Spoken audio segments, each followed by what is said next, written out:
Hi guys, I know it's been a really long time since I've made a video, so I just want to say hi and welcome back if you have watched any of my videos in the past. My name's Krish, just to remind everyone, I'm a medical student. It's been that long. I'm a medical student at Imperial, now in my fifth year, so I have two years left before I hopefully can graduate. I'm making this video for two reasons, I guess. One, because it's coming to Christmas, and want to wish everyone a lovely Christmas holiday, and hope you're all doing well and smiling. If you're not smiling, please smile today and now, ideally. But also because I guess I've been quite busy with med school, and I really enjoyed making videos in my first and second year about different things I was doing, and that was really fun and great. And for a short while, I was making videos I am making videos on TikTok as well about book recommendations, and I'm currently reading Lord of the Rings, the second book. So, not the Fellowship of the Ring, the Two Towers, I think. Um, God, is that the third one? I'm not sure, but I'm quite enjoying reading that at the moment, and we actually have a month off from med school, so I'm trying to take some time to reset and do some things that I enjoy. So yeah, I'm going to try and keep that up.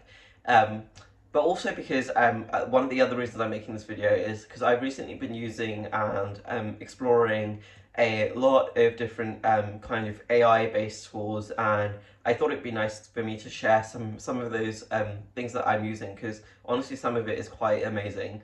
And yeah, so I'm gonna stop there and not go on for too long and just tell you about some of the tools that I'm using. So I've been using, well, actually, I'll start with Google. So actually, just yesterday, so a day before the time of this recording, I came across Google's Gemini 2.0 Flash model, which you can actually use for free right now on Google AI Studio. So if you just Google that, there's a mode on there called live streaming or something like that, stream view or something like that. I'll find it and put it in the comments so you can see the link, where you can use this model as a multimodal model, and what that means is it has access to your camera and microphone. And oh my god, it's a surreal and amazing experience to turn on your video and microphone, show Gemini something in your room, and in live, like real time, have it talk to you and explain to you what that thing is. It's, yeah, it's got, I think it has the equivalent of advanced voice mode facility provided by OpenAI, along with its native image generation, access to Google search. It's just please use it. It's so cool. I can't imagine how many possibilities it will unlock.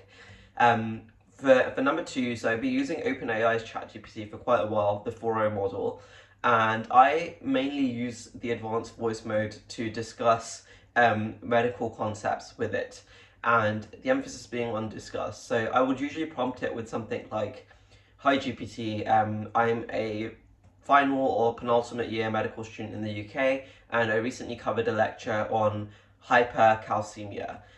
If it's okay, I'd just like to talk through what I learned with you, and if you can kind of reaffirm my knowledge and help fill in my gaps. And then maybe at the end, if you can ask me a few questions that might be very high yield, that could come up in a pathology exam for a final year medical student in the UK.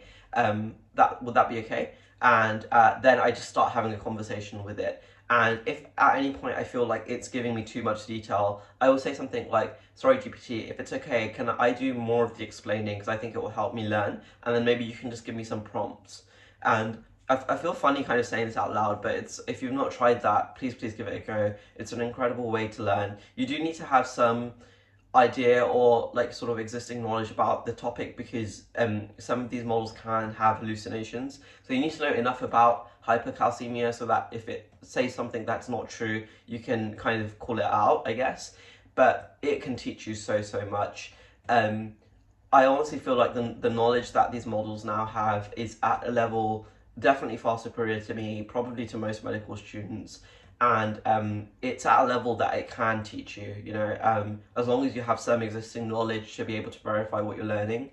Um, it can teach you really, really well. And other than trying it, I think the only thing I could say, it's like speaking to a consultant that is incredibly patient, that understands the clinical aspects, the physiological aspects, the laboratory aspects, the every aspect about it understands incredibly well.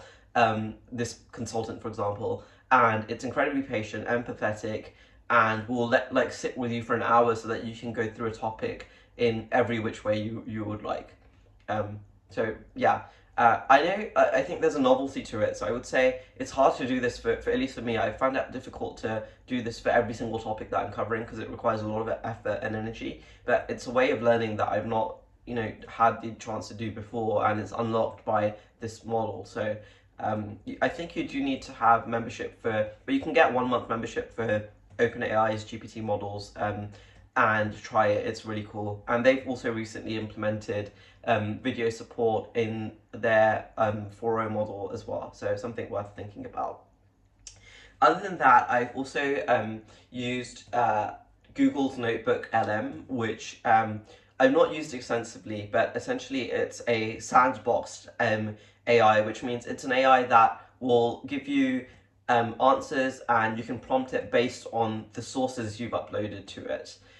So, for example, as a medical student, if I wanted to learn about a certain condition like anaphylaxis, I could find all the NHS NICE documents, the BMJ best practice documents on anaphylaxis, download them as PDFs, upload them to Notebook LM, and it counts each of those as a source, and then I can ask it questions about anaphylaxis, and it will draw answers that are only found in those source documents. So obviously, if you have really high quality sources, it's like being able to chat with those documents, which is quite interesting. So worth thinking about. Other than that, I guess more broadly, I'm so interested and excited by the developments that are happening literally now in AI. I know Google a few years ago made a model called MedPalm 2, which has exceeded exceptional, like it's got ridiculously high scores on the USMLE exams. I know from experience that these models are very, very, very knowledgeable in medical stuff. For example, I've used a textbook or a short sort of crash study book for obstetrics and gynecology cases, where it has a case and followed by the answers on the back. And many times I've uploaded the key details from the case and then seen what GPT would kind of suggest would be the next steps. And more often than not, it's exactly what was in the answer. Well, not exactly, but it gets the gist of the answer correct. So yeah, some pretty incredible stuff. But yeah, MedPalm 2 anyway is really interesting. I know there are some startups that are working on ambient I guess consultation technology, where you can have a device like a phone that you keep in your GP clinic, and it's ambient in the sense that it will record the conversation that you're having with your patient, and integrate with hopefully some sort of workflow or the device, the technology you use to document your notes, and it can create like a broad structure of your notes, I think. It's called Tortoise AI for anyone that's interested. So that's something worth looking at.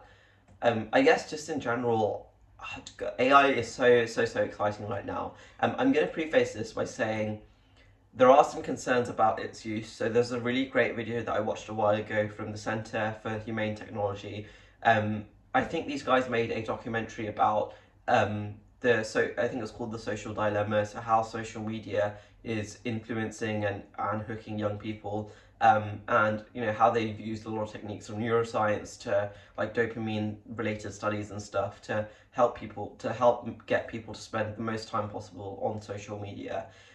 Those same people, and that documentary was quite popular, those same people have made a really interesting hour-long video about the dangers of AI, which I would really encourage people to watch. I found it quite interesting. I will probably rewatch it actually at some point.